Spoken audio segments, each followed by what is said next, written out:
Hey guys, got another knife review for you today. This is actually going to be a 2-for-1 special. I'm going to show both of these Byrd models together just because they're very similar. I'll point out the differences obviously between the two models, but overall they're generally the same knife as far as quality and price. What you're looking at is two Byrd knives. That's BYRD. If you're not familiar with them, they're part of Spyderco's line. Byrd knives were meant to be more affordable knives.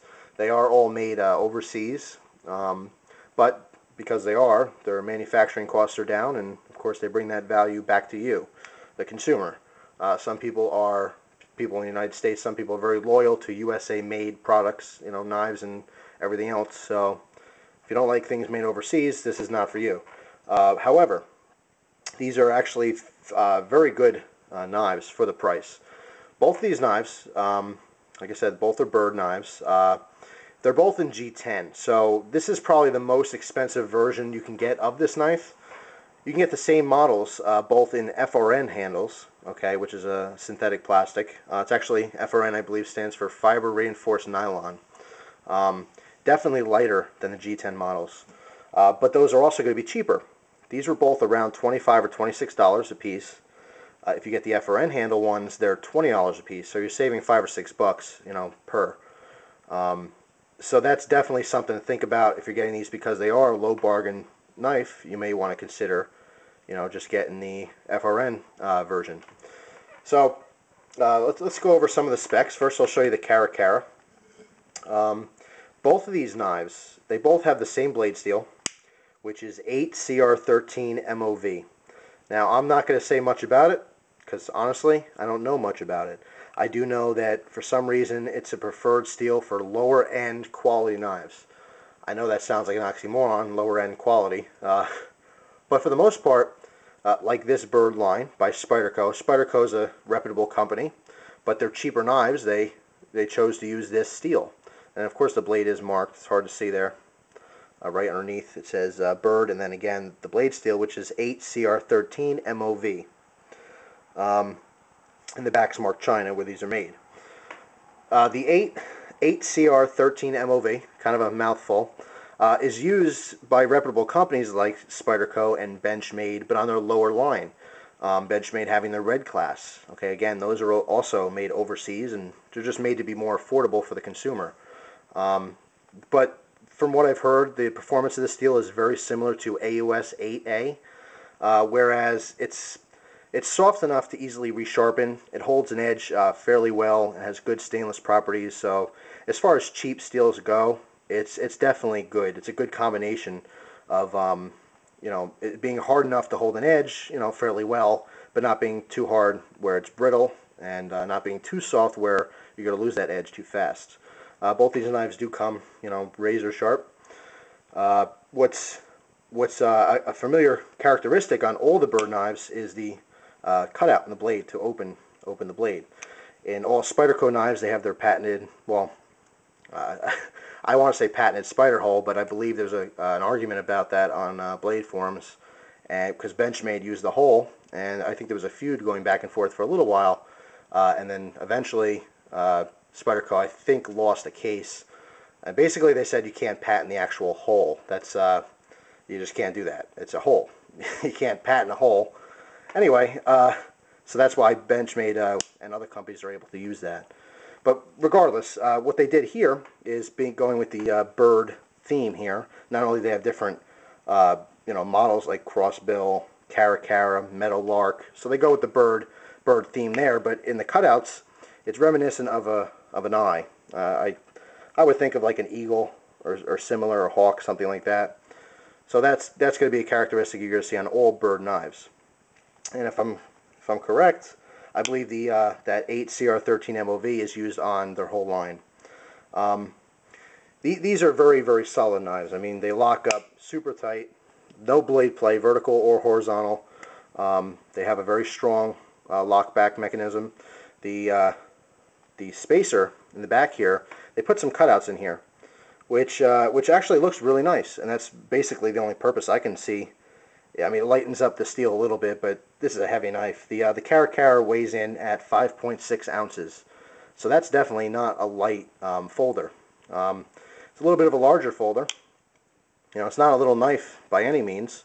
Blade length on this is 3 7/8 inches, so you're right underneath a 4-inch blade, being the full length of the blade, cutting edge being just a little shorter.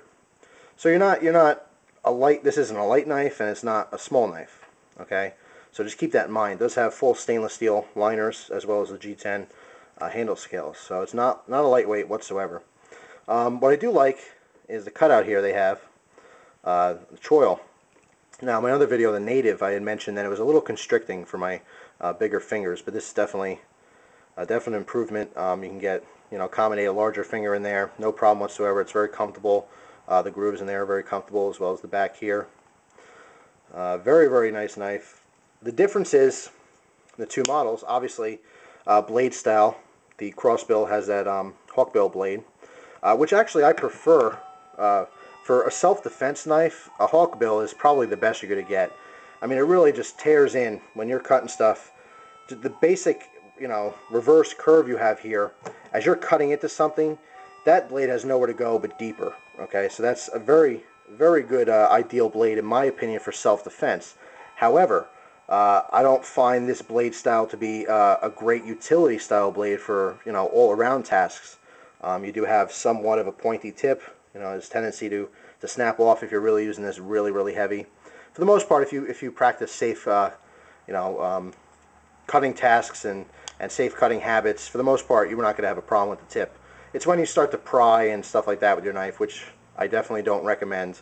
They make other tools for those jobs. But that's when you start seeing where tips are snapping off and stuff like that. So besides actually, let me leave both these open. Besides the different blade shapes, you have a slightly different handle configuration here. Okay, because you do have the cutout here, finger choil. You have a secondary choil here for kind of your middle finger. If you were to hold the knife like this is how just generally rest your pointer finger would be in here. If you want to choke up, your middle finger would then take or occupy that space, and it's really comfortable.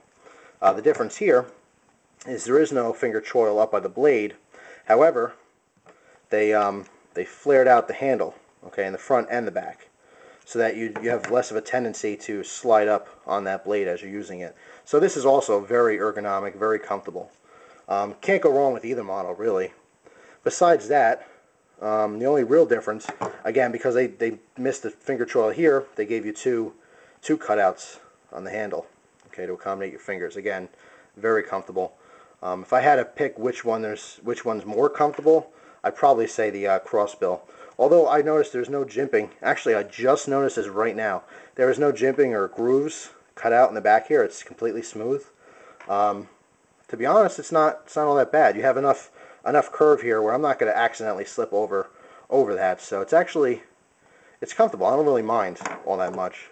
You see the difference here, the comparison. Just those little grooves for extra grip. Just noticed that. I'm wondering if that's all models or maybe just mine. Something else I noticed here. The clips are different. They're exactly the same clip, only the Cara clip's solid, and on the Crossbill, they kind of laser cut out a little strip in here. So, interesting. Again, I don't know if that's a characteristic you're going to see on all models or what that is, but just noticed this now. Just kind of go over. I mean, these knives are still fairly new to me. Haven't carried them yet. These are basically first impressions, but they're both very solid knives. No blade play. Great bargain for the money. They're definitely worth it. You have to check them out. Solid lockbacks. The clips, like I said, they're solid, but they're not too tight. Just great knives overall. Can't go wrong with the Byrd knife.